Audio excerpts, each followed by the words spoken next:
নেই, যা ইসলামের জন্য করেন নাই, হজ করেছে, যাকাত দিয়েছে, রাসূলের পিছনে নামাজ পড়েছে এবং আল্লাহর রাসূল সাল্লাল্লাহু আলাইহি ওয়াসাল্লামের সাথে যুদ্ধের ময়দানেও যুদ্ধ করেছে, বলে সুবহানাল্লাহ। হে আলকামা রাদিয়াল্লাহু তাআলা, তার মৌতের যন্ত্রণা শুরু হয়ে গেছে, কিন্তু দুঃখের বিষয় নামাজি ভাইরা আমার, কথাগুলি মনোযোগ দিয়ে শুনবেন, বোঝার চেষ্টা করবেন, কিন্তু আলকামার জবান থেকে কালেমা নসিব হয় না। ব্যাপার কি? তার স্ত্রী পেরেশান হয়ে গেছে, আমার স্বামী আল্লাহর রাসূলের বড় একজন সাহাবী, আমি তো চিনি আমার স্বামীকে, আমার স্বামী ইসলাম আর মুসলমানের জন্য অনেক কিছু করেছে, আমি চাই না আমার স্বামী বেঈমান হয়ে মারা যাক। এই জন্য আল্লাহর বান্দি আল্লাহর রাসূলের দরবারে হাজির হবো। আল্লাহর রাসূল, আলকামা আপনার সাহাবী কয়েকদিন থেকে মৃত্যুর যন্ত্রণায় কাতর, মওত হবে হচ্ছে না, কিন্তু তার কালেমা নসিব হয় না, কালেমা পড়তে চায়, কালেমা জবান থেকে আসে না। আল্লাহ রাসূল সাল্লাল্লাহু আলাইহি ওয়াসাল্লাম এই ঘটনা শোনার পরে হযরতে আলী, হযরতে বেলাল, হযরতে সালমান ফারসি রাদিয়াল্লাহু তাআলা কে পাঠালেন আলকামার বাসায়, যে দেখো আলকামার কি অবস্থা। আলকামার পাশে বসে কাছে থেকে কালেমার তালকিন দাও, যাতে আলকামা ঈমানের সাথে মৃত্যুবরণ করতে পারে। যেমন কথা তেমন কাজ। আলী রাদিয়াল্লাহু তাআলা, বেলাল রাদিয়াল্লাহু তাআলা, সালমান ফারসি রাদিয়াল্লাহু তাআলা আলকামার বাড়িতে চলে গেলেন, যা দেখেন তিনি অনেক যন্ত্রণা পাচ্ছে, কষ্ট পাচ্ছে, কালেমা নসিব হয় না। আলী বলে, ভাই বলো লা ইলাহা ইল্লাল্লাহ। বেলাল বলে, বলো ভাই লা ইলাহা ইল্লাল্লাহ। কিন্তু আলকামার নসিব খারাপ, তার জবান থেকে কালেমা বাইর হয় না। আলী বলে, বেলাল ব্যাপার কি বুঝতে পারি না, তুমি একটু যাও না আল্লাহর রাসূলের দরবারে, গিয়ে বলো যে আলকামার জবান থেকে কালেমা নসিব হয় না। যেমন কথা তেমন কাজ। বেলাল রাদিয়াল্লাহু তাআলা আল্লাহর পয়গম্বরের দরবারে গিয়ে উপস্থিত হলেন। লম্বা ঘটনা সংক্ষেপ করে দিচ্ছি প্রিয় ভাই। গিয়ে বলতেছো, আল্লাহর রাসূল, আমরা তাকে কালেমার তালকিন দেই, কিন্তু তার জবান থেকে কোনোভাবেই কালেমা আসে না, সে অনেক কষ্ট পাচ্ছে, আমরা তো বুঝতেছি না। ওগো আল্লাহর রাসূল, কি করা যায় একটু বলেন। আল্লাহর রাসূল সাল্লাল্লাহু আলাইহি ওয়াসাল্লাম বলতেছেন, বেলাল, আলকামার বাবা মা কি বেঁচে আছে? বেলাল বলতেছেন, ওগো আল্লাহর রাসূল, আমি জানি আলকামার বাবা বেঁচে নাই, মারা গেছে, কিন্তু তার মা বেঁচে আছে, বৃদ্ধ বয়োজ্যেষ্ঠ মুরব্বী। তখন বলতেছেন, ও বেলাল, তাহলে তুমি একটু কষ্ট করে তার মাকে ডাক দাও, তার মাকে গিয়ে বলো আল্লাহর রাসূল তোমার সঙ্গে সাক্ষাৎ করবে, দেখা করবে, আর যদি ওই আল্লাহর বান্দি আসতে না পারে তাহলে আমাকে খবর দাও, আমি নিজেই তার কাছে যাব। যেমন কথা তেমন কাজ।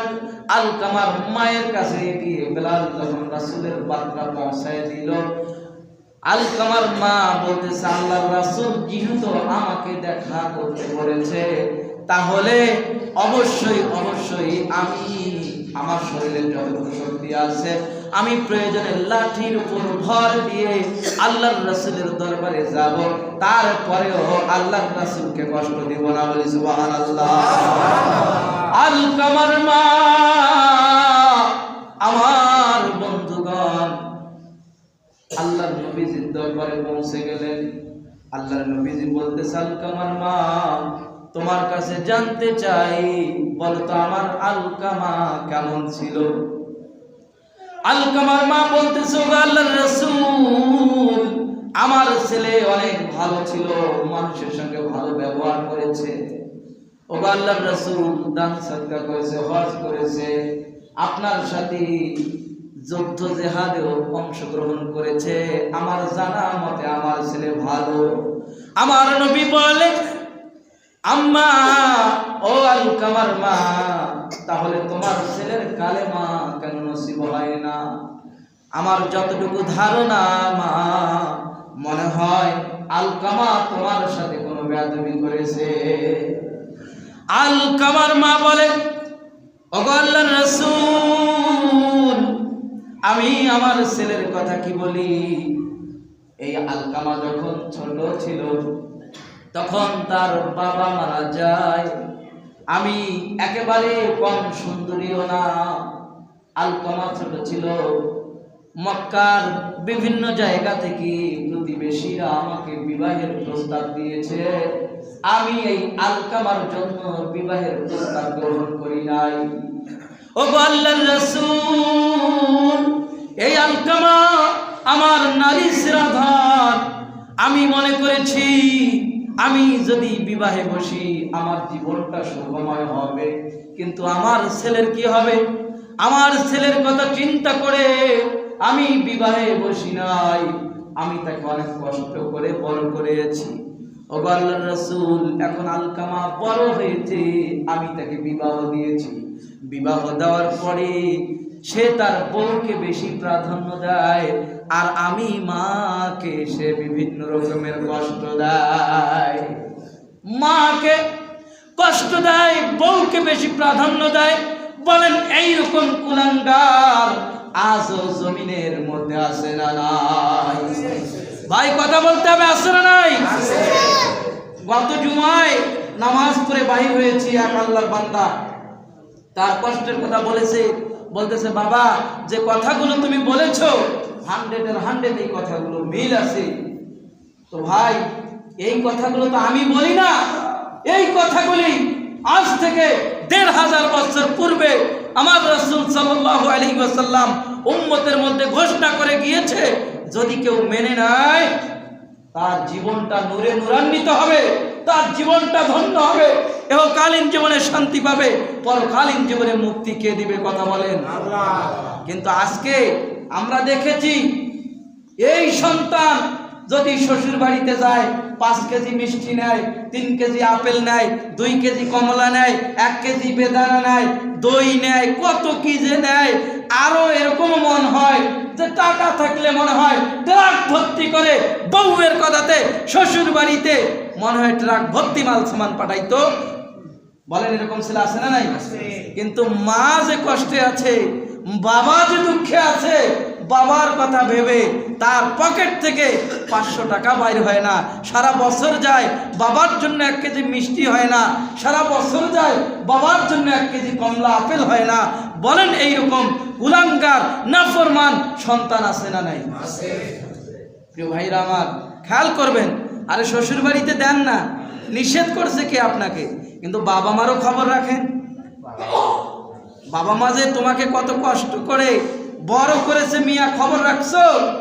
যদি বিয়ে করে থাকো, তোমার যদি সন্তান থাকে, একটু তোমার সন্তানের দিকে তাকাও, খেয়াল করো তোমার সন্তানের পেছনে তোমার কি পরিমাণ কষ্ট।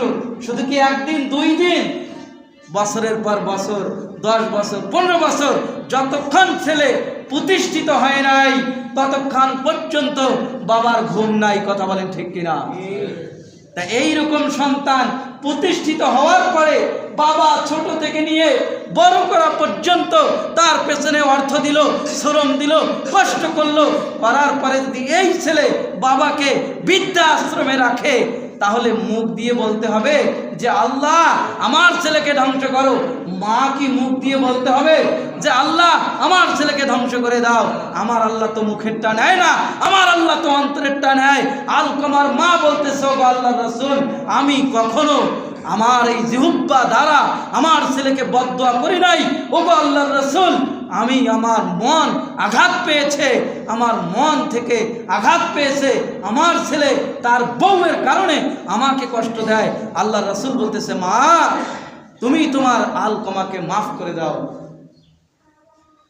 আলকামার মা বলতেছে, ওগো আল্লাহর রাসূল, আমি আলকামাকে মাফ করব না। ও আমাকে এমন কষ্ট দিয়েছি, আমি মা বড় দুঃখ পেয়েছি, আমি মা বড় ব্যথা পেয়েছি, আমি তাকে মাফ করতে পারবো না। এই কথা যখন আলকামার মা বলেছে, আল্লাহর রাসূল বলতেছে, বেলাল যাও তুমি মদিনার অলিতে গলিতে যাও, মদিনার অলিতে গলিতে গিয়ে কাঠ লাকড়ি সংগ্রহ করে আনো, আর এখানে আগুন লাগিয়ে দাও, আর আলকামার হাতের মধ্যে দড়ি লাগাও, পায়ের মধ্যে দড়ি লাগাও, আর ওই আগুনের মধ্যে তাকে নিক্ষেপ করো। আলকামা ওই আগুনের মধ্যে তাকে নিক্ষেপ করো। যেমন কথা তেমন কাজ, আল্লাহর রাসূলের কথা অনুযায়ী বেলাল তাই করলেন। আর যখন আলকামাকে আগুনে দেওয়ার প্রস্তুতি গ্রহণ করা হচ্ছিল, আলকামার মা চিৎকার মারছে, ওগো আল্লাহর রাসূল, এই আলকামা আমার নারী সেরা ধন, এই আলকামা প্রসবের সময় আমার যে কি পরিমাণ কষ্ট হয়েছে আমি আপনাকে বলে বোঝাতে পারবো না। আমি কেন, দুনিয়ার মধ্যে এমন কোনো মা নাই তার চোখের সামনে তার সন্তানকে আগুনের মধ্যে নিক্ষেপ করে। ওগো আল্লাহর রাসূল, আমি পারবো না, আমার সন্তানকে আগুনে জ্বলতে দেখতে পারবো না। আমার রাসূল বলে, আলকামার মা, তুমি যে তোমার ছেলেকে মাফ করতেছো না, কিন্তু তুমি যদি মাফ না করো, নিঃসন্দেহে আমি রাসূল করতেছি ঘোষণা, আলকামা মারা যাওয়ার পরে জাহান্নাম হবে তার ঠিকানা। দুনিয়ার আগুনের শুরু আছে, শেষ হয়ে যাবে, কিন্তু জাহান্নামের আগুনের শুরুটা আছে, কিন্তু শেষ হবে না। তাহলে তুমি যে মাফ করতেছো না, কিন্তু তার যখন মৌত হয়ে যাবে, একটু পরে তো সে মারা যাবে, তাহলে সে জাহান্নামী হয়ে যাবে। জাহান্নামী হলে পরে সে জাহান্নামের আগুনে জ্বলবে। তাহলে আমি রাসূল হিসাবে তাকে তো জাহান্নামের আগুনে জ্বলতে দেখতে পারি না। তখন আলকামার মা বলতেছে, ও আল্লাহর রাসূল, আমি আমার আলকামাকে মাফ করে দিলাম। বলি না সুবহানাল্লাহ।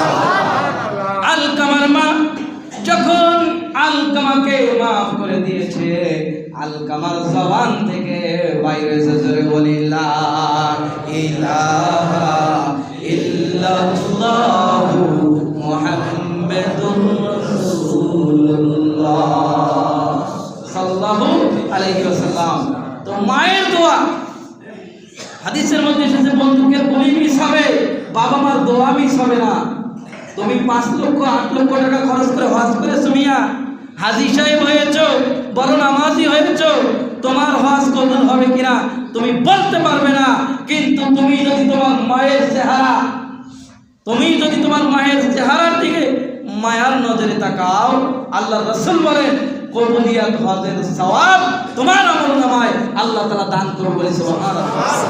আর তুমি সেই মাকে কষ্ট দাও, ভাই হাতে ধরি পায়ে ধরি, মা বাবা যদি বেঁচে থাকে, তারা যদি বার্ধক্যে পৌঁছে যায়, আপনি যতটুকু পারেন, বাবা মা আপনার কাছে বেশি কিছু চায় না, আপনি ভালো হয়ে চলেন, সুন্দরভাবে চলেন, যতটুকু পারেন মাকে মা বলেন, বাবাকে বাবা বলেন, বাবা মার কাছ থেকে পরামর্শ নেন, দেখবেন বাবা মার কলিজা থেকে তোমার জন্য দোয়া আসবে। আসমানের নিচে জমিনের মধ্যে সব থেকে সম্মানিত তুমি হবে। কথা বলেন ঠিক কিনা? আল্লাহ তাআলা সকলকে বোঝার, মানার, কথাগুলির উপরে আমল করার তৌফিক দান করুন। সকলে বলি আল্লাহুম্মা আমিন। ওয়া আখির দাওয়ানা আলহামদুলিল্লাহি রাব্বিল আলামিন। আসসালামু আলাইকুম ওয়া রাহমাতুল্লাহ। যারা এখনো সুন্নাত পড়েন নাই, 4 রাকাত কাবাল জুমার সুন্নাত নামাজ আদায় করেন।